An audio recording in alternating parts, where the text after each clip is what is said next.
Hey guys, it's Sunday, August 16th, and me and the guys are out on a new piece of property. I actually closed on this piece of property with some buddies just a week and a half ago. And right when we closed, I got in here and wanted to get to work on putting some food plots in. This is actually right next to my home place that's right outside of town where my wife and I are going to build. It's an additional 118 acres that Tetrises with the one we bought. And it's a game changer for me. Ever since I bought the piece right here, I've been looking at this field. And this place has got about 50 tillable acres, and the rest is all good bedding and timber. All the tillable is currently in hay. And so I came in a week ago and I sprayed Roundup on this 1 acre patch. And we're gonna get some frigid forage plots in today. I got another half-acre patch in the other corner of this piece of ground. So that's gonna give me lots of options on this piece.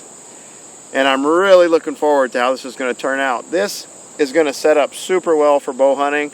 It's a long, skinny 1 acre plot that you can shoot across. I've got a great big cherry tree in the fence line. And on my side of the fence, on my cairn, there's a pinch in the field right there. And all these trees have always been on this side of the fence, so I didn't have a good way of hunting up here. And I'm really excited to see how this is going to turn out. I'm going to predict that I'm going to, shoot one of my bucks out of this tree here.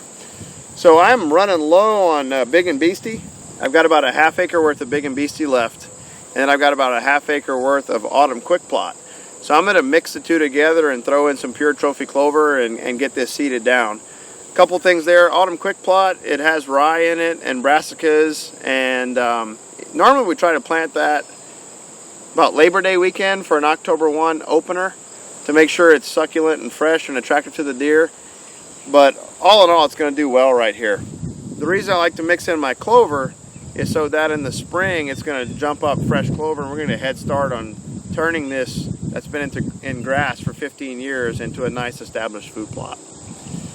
Historically, over the last couple years, the turkeys have loved this little stretch. I've actually killed 3 big toms right there across the fence on my hillside, and I think I'm going to have this frost seeded. Depending on how the clover's coming up, we're going to have a really nice spot to hunt turkeys in the spring.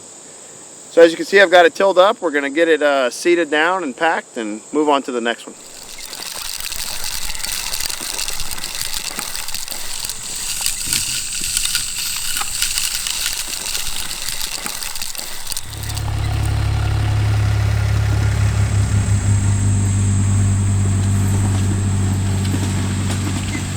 Alright, just finished up with this 1 acre food plot on top of the hill here. As I mentioned earlier, I'm super excited about this plot. I think I'm going to make a lot of hunts out of this old cherry tree here, and hopefully it's where I knock down one of these big mature bucks. Just got a Cuddieback set up over this mock scrape, and then to wrap up the day, we're going to run around. I'm going to set out a few more Cuddebacks on this new piece, and I go check the ones on my older piece. So my goal is to try to get a pattern on this drop tine buck. Hopefully he makes his fall home here, and he'll be the one I'm hunting this fall.